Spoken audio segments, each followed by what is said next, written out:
When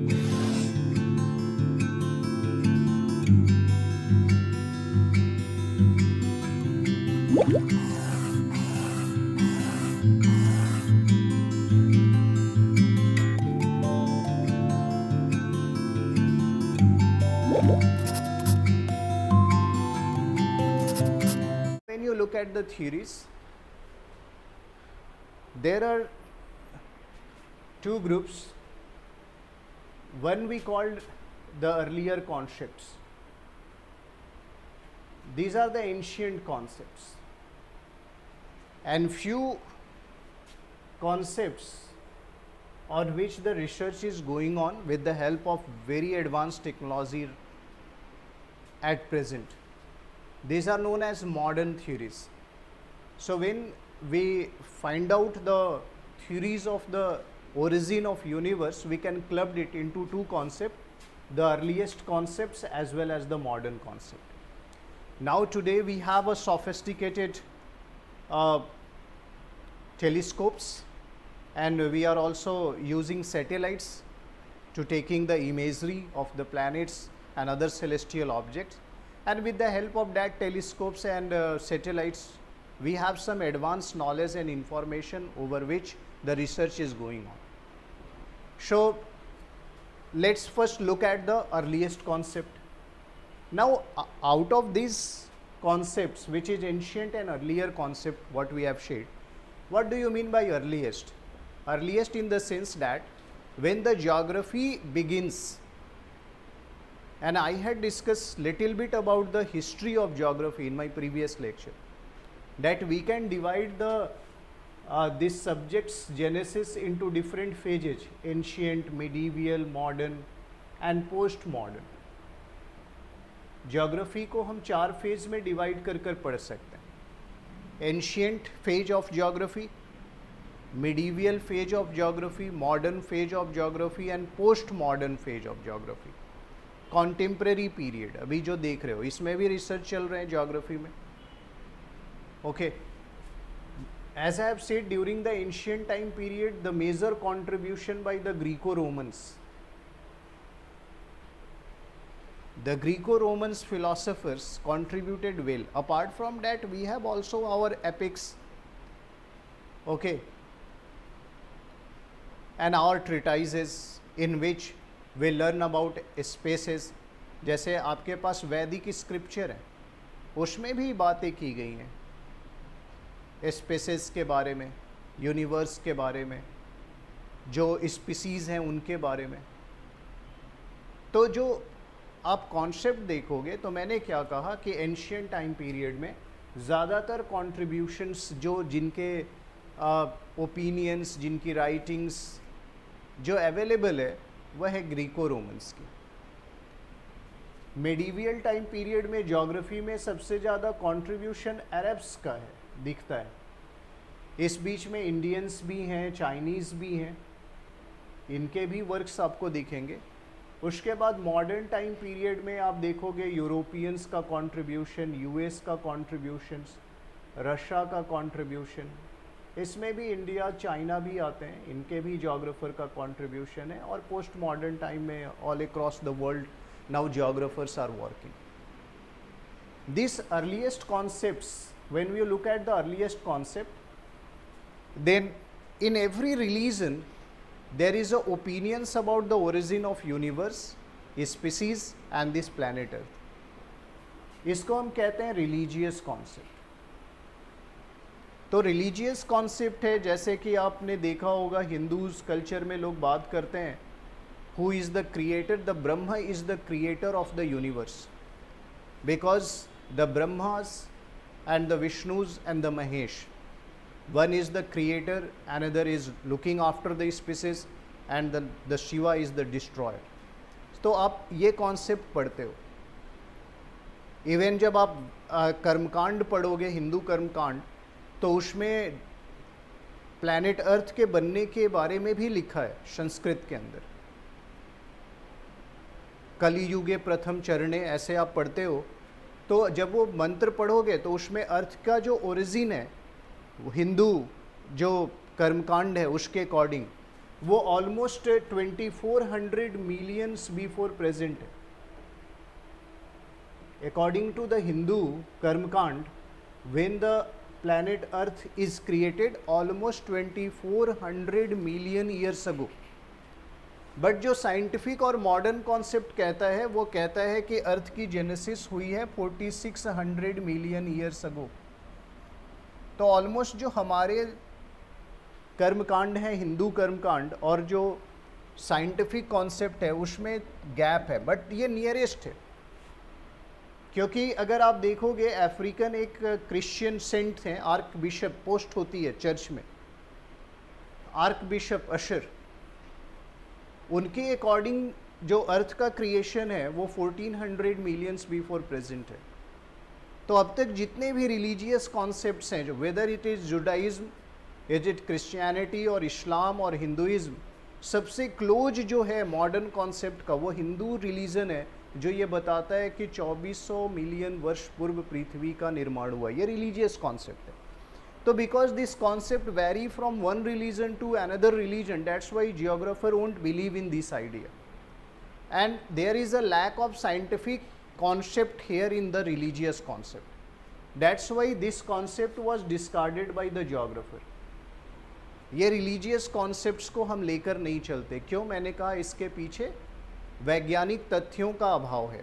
There is a lack of the scientific facts behind the religious concept, and it varies from one religion to another. But every religion have their own concept, and as you know, in Christianity they also preach celestial object, वो उनकी पूजा करते हैं।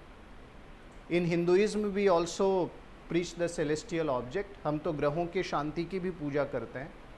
इन इस्लाम also वो ईद भी मनाते हैं, तो चांद देख के मनाते हैं, वो भी सेलेस्टियल ऑब्जेक्ट में बिलीव करते हैं।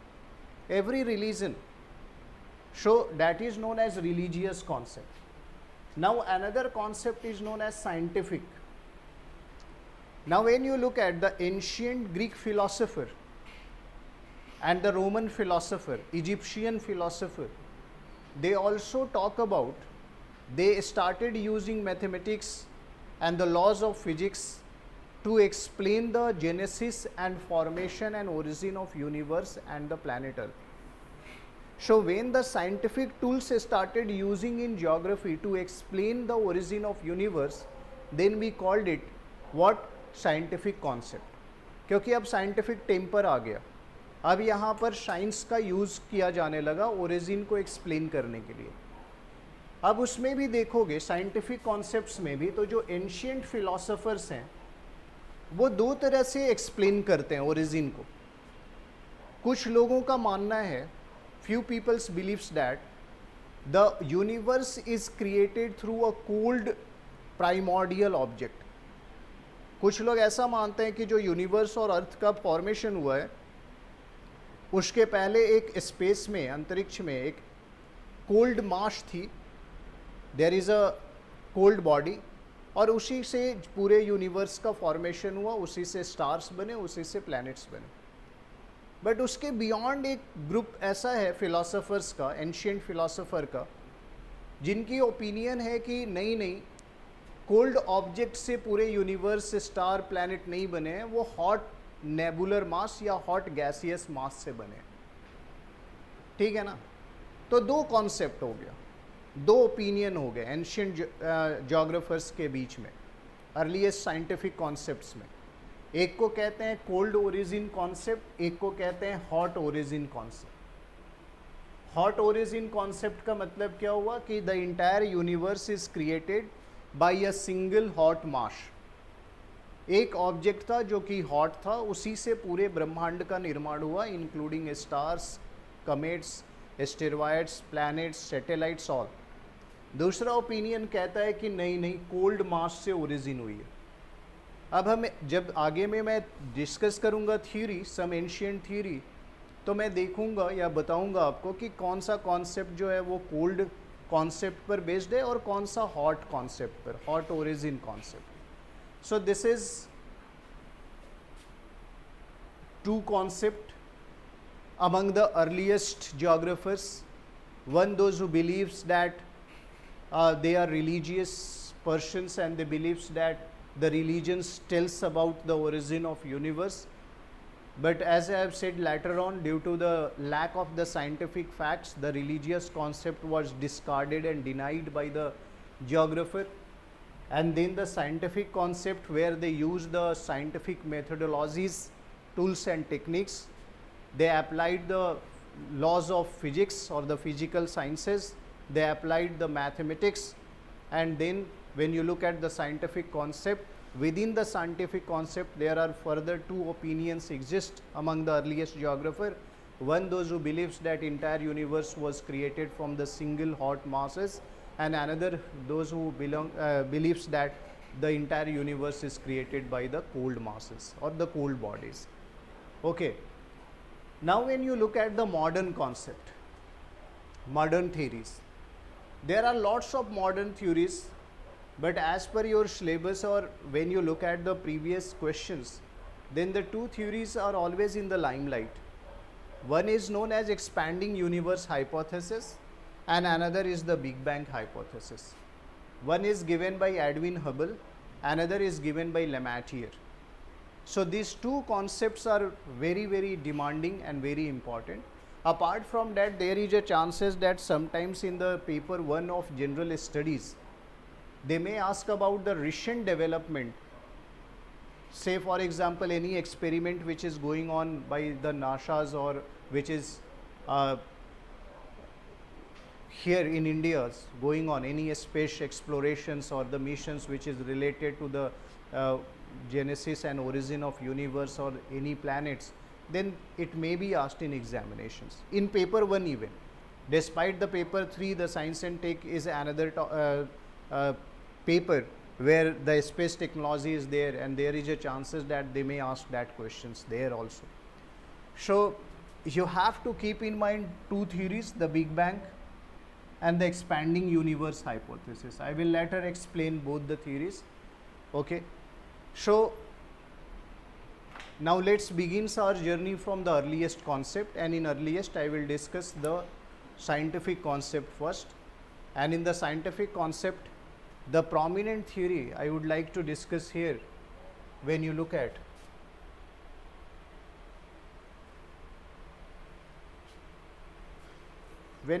the scientific concept, as I have said, further the scientific concept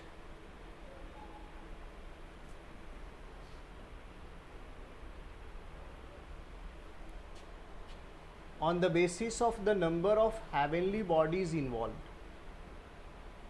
अब इसमें भी देखो, साइंटिफिक कॉन्सेप्ट में एक और भी तरीके से रिसर्चर्स ने अपने पेपर्स पब्लिश किए, उन्होंने बताने की कोशिश की on the basis of heavenly bodies involve in the origin of universe. कितने सेलेस्टियल ऑब्जेक्ट्स जो कि पूरे यूनिवर्स की ओरिजिन के लिए रिस्पॉन्सिबल हैं, अगर उसको देखा जाए तो साइंटिफिक कॉन्सेप्ट के अंदर 3 डिफरेंट कॉन्सेप्ट्स आते हैं. One is monistic. Mono means one, mono means single और one. Few geographers, earliest geographers believes that the entire universe is created by a single celestial object. Space के अंदर एक object था और उसी से पूरे ब्रह्मांड का निर्माण हुआ है. ऐसे जो जियोग्राफर बिलीव करते हैं उनको कहते हैं कि they believe in the monistic concept. Mono means one. So from the single heavenly body, heavenly का मतलब क्या होता है कि एंशियंट स्पेस के अंदर एक बॉडी थी, ऐसा एग्जिस्ट करती थी, और उसी से पूरे entire universe, galaxies, stars, planets और अदर जो सेलेस्टियल ऑब्जेक्ट हैं लाइक मीटियोराइट्स और मीटियोरॉइड्स, कमेट्स, इनकी जेनेसिस हुई है. Few people believes that there are two objects. Dualism, dualistic concept. Dual means two. So few geographers believe that no, the entire universe including our galaxies, the Milky Way and our solar systems are created from the ancient 2 heavenly bodies.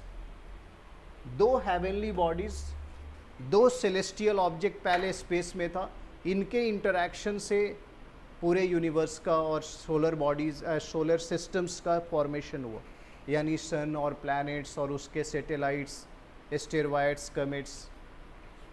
उससे भी आगे अगर चलेंगे तो कुछ ऐसे जो geographer हैं वो कहते हैं बाइनरी स्टार कॉन्सेप्ट और ट्राई हाइब्रिड, यहाँ 3 हैं इन्वॉल्व, 3 सेलेस्टियल और heavenly bodies which is involve for the formation of entire universe. Okay, 3 celestial bodies. So now within the scientific concept, further there are 3 different opinions, and lots of research is still going on these all 3 concepts. अभी भी इन तीनों concepts के ऊपर research चल रहे हैं. At present also few geographers believe in the monistic idea, few believe in dualistic idea, and few believe in the tri-hybrid concept, means the entire universe is created by the 3 stars. Tri-hybrid का मतलब ये है 3 celestial object. Okay, so one by one I will explain all these concept. जो आगे की मेरी theories होंगी वो cold और hot origin concepts भी discuss करेंगे, और ये भी डिस्कस करेंगे कि which idea is based on the monistic concept, which idea is based on dualistic concept, and which idea is based on the tri hybrid concept in geography. So let's see. Okay, one by one the different theories. First I will start with the earliest concept, and in earliest the scientific concept, specially with the monistic idea. पहली जो theory होगी मेरी वो monastic ideas पे होगी, यानी एक heavenly body था, एक स्पेस में एक ऐसा ऑब्जेक्ट था जिससे पूरे यूनिवर्स का फॉर्मेशन हुआ, इंक्लूडिंग आवर सोलर सिस्टम.